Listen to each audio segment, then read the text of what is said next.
ಈಗ ನೀವು ಈ ವಿಡಿಯೋ ನೋಡ್ತಾ ಇದ್ದೀರಾ ಅಂದರೆ ಒಂದು ಮಾತನ್ನು ನೆನ್ಪಿಟ್ಕೊಳ್ಳಿ. ಈ ವಿಡಿಯೋ ನೋಡಿದ ಮೇಲೆ ನೀವು ರಾತ್ರಿ ಒಬ್ಬರೇ ಆಚೆ ಹೋಗೋ ಧೈರ್ಯ ಮಾಡಲ್ಲ ಅಂತ ಅನ್ಸುತ್ತೆ.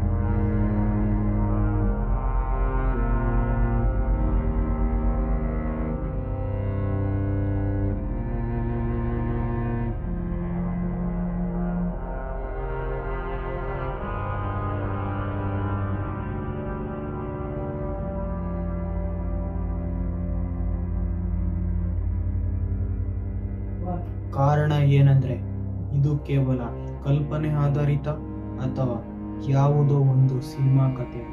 ಇದು ಕರ್ನಾಟಕದಲ್ಲಿ ನಡೆದಿರುವಂತ ಒಂದು ನಿಜವಾದ ಘಟನೆ.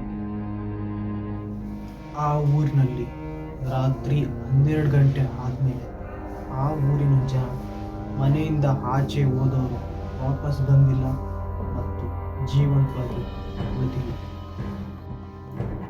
ಅಸಲಿ ಕತೆ ಏನಿದೆ ಅದು ಈಗ ಪ್ರಾರಂಭವಾಗುತ್ತೆ. ಆ ಹಳ್ಳಿ ಯಾವುದು ಅಂದರೆ 2012ರ ಸುಮಾರಿಗೆ ಕರ್ನಾಟಕದಲ್ಲಿರುವ ಉತ್ತರ ಭಾಗದಲ್ಲಿರುವ ಒಂದು ಸಣ್ಣ ಹಳ್ಳಿಯಾಗಿದೆ.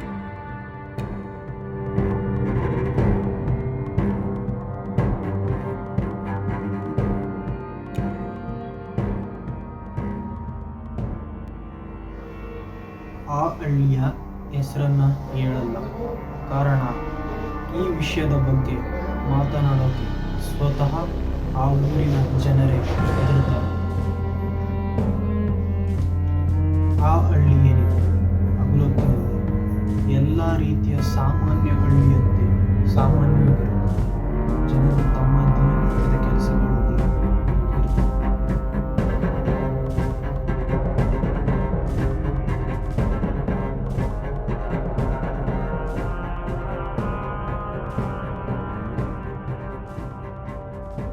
ಒಂದು ರೀತಿ ಹೇಳಬೇಕು ಅಂದರೆ ಅದು ಸಾಮಾನ್ಯ ಹಳ್ಳಿಯ ರೀತಿಯಲ್ಲಿಯೇ ಇರುತ್ತೆ.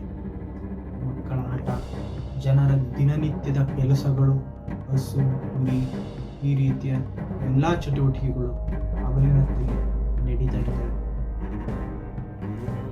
ಹಗಲಿನಲ್ಲಿ ಆ ಊರಿನ ಜನರು ಒಂದು ರೀತಿಯಲ್ಲಿ ಶಾಂತ ಜೀವನವನ್ನು ನಡೆಸ್ತಿರ್ತಾರೆ.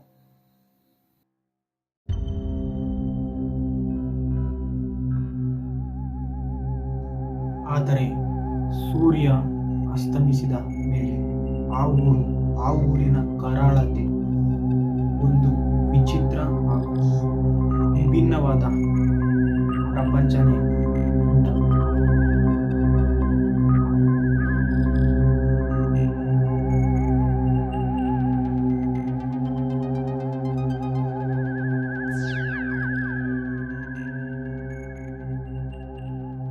ಆ ಊರು ಒಂದು ಬೇರೆ ಜಗತ್ತಾಗಿ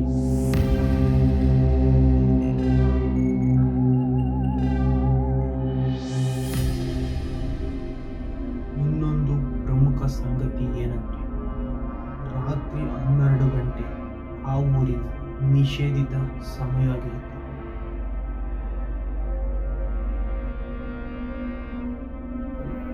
ಆ ಹಳ್ಳಿಯಲ್ಲಿ ಒಂದು ವಿಚಿತ್ರ ನಿಯಮ ಇದೆ.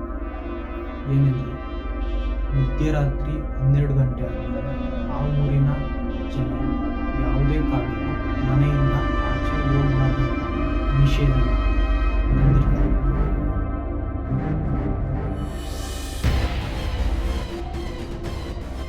ಈ ನಿಯಮನ ತಂದಿದ್ದು ಯಾವುದು ಪೊಲೀಸ್, ಯಾವುದು ಸರ್ಕಾರ ಅಲ್ಲ, ಸ್ವತಃ ಆ ಹಳ್ಳಿಯಲ್ಲಿ ವಾಸವಾಗಿರುವ ಹಿರಿಯರು ಈ ನಿರ್ಧಾರನ ತಂದಿರ್ತಾರೆ.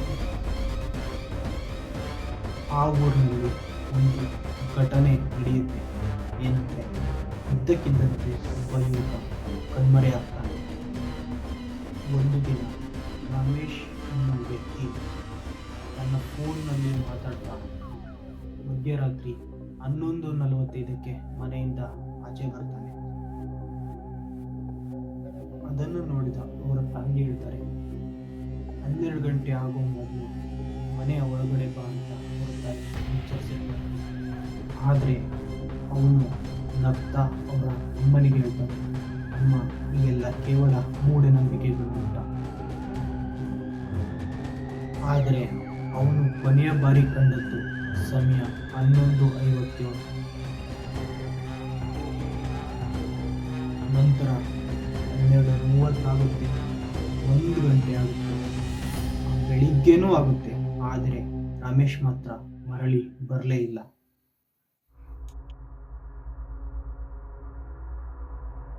ಆ ಊರಿನ ಜನರು ಮತ್ತೆ ಪೊಲೀಸ್ ಎಲ್ಲ ಹುಡುಕಾಟನ ಶುರು ಮಾಡ್ತಾರೆ. ಅವನ ಸುಳಿವು ಸಿಗುವುದಿಲ್ಲ, ಅವನ ಶವವೂ ಸಿಗುವುದಿಲ್ಲ. ನಂತರ ಪೊಲೀಸರು ತಮ್ಮ ತನಿಖೆನ ಶುರು ಮಾಡ್ತಾರೆ. ಪೊಲೀಸರು ಬಂದು ಆ ಊರನ್ನೆಲ್ಲ ಹುಡುಕಿ ಮತ್ತು ಪಕ್ಕದ ಊರನ್ನೆಲ್ಲ ಹುಡುಕಿದ್ರು. ಮೊಬೈಲ್ನ ಟ್ರ್ಯಾಕಿಂಗ್ಗೆ ಹಾಕಿದ್ರು. ರಮೇಶ್ನ ಸುಳಿವೇ ಸಿಗೋದಿಲ್ಲ. ಆದರೆ ಪೊಲೀಸರಿಗೆ ಒಂದು ವಿಚಿತ್ರ ಸಂಗತಿ ಗೊತ್ತಾಗುತ್ತೆ.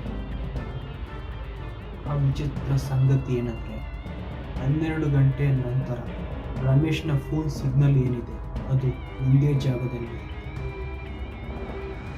ಆ ಜಾಗ ಯಾವುದಂದರೆ ಆ ಹಳ್ಳಿಯಲ್ಲಿಯೇ ಇರುವಂಥ ಸ್ಮಶಾನದ ಪಕ್ಕದಲ್ಲಿ. ಒಬ್ಬ ಪೊಲೀಸ್ ಕಾನ್ಸ್ಟೇಬಲ್ ಈ ಎಲ್ಲ ಘಟನೆಗಳನ್ನ ನೋಡಿ ಇದು ಈ ಹಳ್ಳಿಯ ಜನರ ಕಟ್ಟುಕತೆ, ಮೂಢನಂಬಿಕೆ ಅಂತ ಹೇಳ್ತಾರೆ. ಆ ಪೊಲೀಸ್ ಕಾನ್ಸ್ಟೇಬಲ್ ಏನಿದ್ದಾರೆ ಮಧ್ಯರಾತ್ರಿ 12:15 ಸ್ವತಃ ಧೈರ್ಯ ಮಾಡಿ ಆ ಹಳೆಯ ಸ್ಮಶಾನದ ಬಳಿ ಹೋಗ್ತಾರೆ. ವಿಚಿತ್ರ ಏನಂದರೆ ಆ ಕಾನ್ಸ್ಟೇಬಲ್ನ ಬಾಡಿ ಫುಟೇಜ್ನ ಸರ್ಕಾರ ಇವತ್ತಿಗೂ ಬಿಡುಗಡೆ ಮಾಡಿದೆ. ಆದರೆ ಆ ಕಾನ್ಸ್ಟೇಬಲ್ ಕೊನೆಯದಾಗಿ ಹೇಳಿದ ಮಾತುಗಳನ್ನ ದಾಖಲಿಸಲಾಗಿದೆ. ಸರ್, ಇಲ್ಲಿ ಯಾರೋ ಉಸಿರಾಡ್ತಿದ್ದಾರೆ, ಆದರೆ ಯಾರೂ ಕಾಣಿಸ್ತಾ ಇಲ್ಲ ಅಂತ ಕಾನ್ಸ್ಟೇಬಲ್. ನಂತರ 2 ನಿಮಿಷದ ನಂತರ ಸಂಪರ್ಕ ಏನಿದೆ ಕಟ್ಟಾಗುತ್ತೆ. ವಿಚಿತ್ರ ಏನಂದರೆ ಆ ಕಾನ್ಸ್ಟೇಬಲ್ ಏನಿದ್ದಾರೆ ಬೆಳಿಗ್ಗೆ ಜೀವಂತವಾಗಿ ಸಿಗ್ತಾರೆ. ಆದರೆ ಅವರ ಕಣ್ಣುಗಳಲ್ಲಿ ಮಾನವನ ಭಾವನೆ ಇರೋದಿಲ್ಲ. ಇನ್ನೊಂದೇನೆಂದರೆ ಅವರು ಇವತ್ತಿಗೂ ಸತ ಒಂದು ಮಾತನ್ನು ಆಡಿಲ್ಲ. ಹಳೆಯ ದಾಖಲೆಗಳು ಮತ್ತು ರಹಸ್ಯಗಳ ಪ್ರಕಾರ 1993ರಲ್ಲಿ ಆ ಊರಿನಲ್ಲಿ ಒಂದು ಘಟನೆ ದುರಂತ ನಡೆಯುತ್ತೆ. 1993ರಲ್ಲಿ ಇದೇ ಹಳ್ಳಿಯಲ್ಲಿ ಒಂದು ವಿಚಿತ್ರ ಘಟನೆ ನಡೆಯುತ್ತೆ. ಒಂದೇ ಕುಟುಂಬದ 13 ಜನರು ಸಾಮೂಹಿಕವಾಗಿ ಸಾವನ್ನಪ್ತಾರೆ. ಪೊಲೀಸ್ ಹಾಗೂ ಅಧಿಕೃತ ದಾಖಲೆಗಳ ಪ್ರಕಾರ ಅದನ್ನು ಒಂದು ಮಾಸ್ ಸೂಸೈಡ್ ಅಂತ ದಾಖಲಿಸಲಾಗಿದೆ. ಆದರೆ ಆ ಹಳ್ಳಿಯವರು ಹೇಳೋದು ಬೇರೆಯೇ ಕಥೆ. ಆ ಹಳ್ಳಿಯ ಜನರು ಹೇಳ್ತಾರೆ, ಆ ಕುಟುಂಬದಲ್ಲಿರುವ ಜನರು ಮಧ್ಯರಾತ್ರಿ 12 ಗಂಟೆಗೆ ಸ್ಮಶಾನದ ಬಳಿ ಹೋಗಿ ಏನೋ ಮಾಡ್ತಿದ್ರು. ಆ ಕಾರಣದಿಂದಾಗಿ ಈ ಶಾಪ ಈ ಊರಿನ ಮೇಲೆ ಬಂದಿದೆ ಅಂತ ಜನ ಹೇಳ್ತಾರೆ. ರಾತ್ರಿ 12 ಗಂಟೆ ಆದಮೇಲೆ ಆ ಊರಿನಲ್ಲಿ ವಿಚಿತ್ರ ಶಬ್ದಗಳು ಕೇಳಿಸ್ತಾನೆ ಇದ್ದಾವೆ. ಯಾರೋ ಹೆಸರಿಟ್ಟು ಕರೆಯುವ ಧ್ವನಿ, ಬಾಗಿಲು ತಟ್ಟುವ ಶಬ್ದ. ಆದರೆ ಬಾಗಿಲು ತೆಗೆದು ನೋಡಿದ್ರೆ ಯಾರೂ ಇಲ್ಲ. ಈ ಕತೆ ಕೇಳೋರಿಗೆ ಅಂತಿಮ ಎಚ್ಚರಿಕೆ ಏನಂದರೆ, ಈ ಕತೆ ಕೇಳ್ತಾ ಇದ್ದೀರಾ ಅಂದರೆ ಒಂದು ಮಾತನ್ನು ನೆನಪಿಟ್ಟುಕೊಳ್ಳಿ. ರಾತ್ರಿ ಸಮಯದಲ್ಲಿ ಯಾರಾದರೂ ನಿಮ್ಮ ಹೆಸರನ್ನು ಕರೆದರೆ ಯಾವುದೇ ಕಾರಣಕ್ಕೂ ಹಿಂದೆ ತಿರುಗಿ ನೋಡೋಕೆ ಹೋಗಿ. ವಿಶೇಷವಾಗಿ ಸ್ಮಶಾನದ ಬಳಿ ರಾತ್ರಿ ಸಮಯದಲ್ಲಿ ನಿಲ್ಲೋಕೆ ಹೋಗಬೇಡಿ. ಏಕೆಂದರೆ ಕೆಲವು ವಸ್ತುಗಳು ನಮ್ಮನ್ನು ನೋಡ್ತವೆ, ಆದರೆ ಆ ವಸ್ತುಗಳನ್ನು ನಾವು ನೋಡಿದ್ರೆ ಜೀವಂತವಾಗಿ ಉಳಿಯೋದಿಲ್ಲ. ನೀವು ಈ ಕಥೆಯನ್ನು ಒಬ್ಬರೇ ರಾತ್ರಿ ಕೇಳಿದರೆ, ನಿಮ್ಮ ಹಿಂದೆ ಯಾರೋ ನಿಂತಿದ್ದಾರೆ ಅಂತ ಭಾಸವಾದರೆ ಅದು ಕೇವಲ ಕಲ್ಪನೆ ಅಲ್ಲ. ಪಾರ್ಟ್ 2ನಲ್ಲಿ ಆ ಊರಿಗೆ ಶಾಪ ಯಾಕೆ ಬಂತು, ಆ ಊರಿನ ಜನರು ಯಾಕೆ ಕಣ್ಮರೆಯಾಗ್ತಿದ್ರು, ಇದಕ್ಕೆಲ್ಲ ಕಾರಣ ಏನು, ಅವರು ಯಾರು ಅಂತ ಪಾರ್ಟ್ 2ನಲ್ಲಿ ತಿಳಿಸ್ತೀನಿ.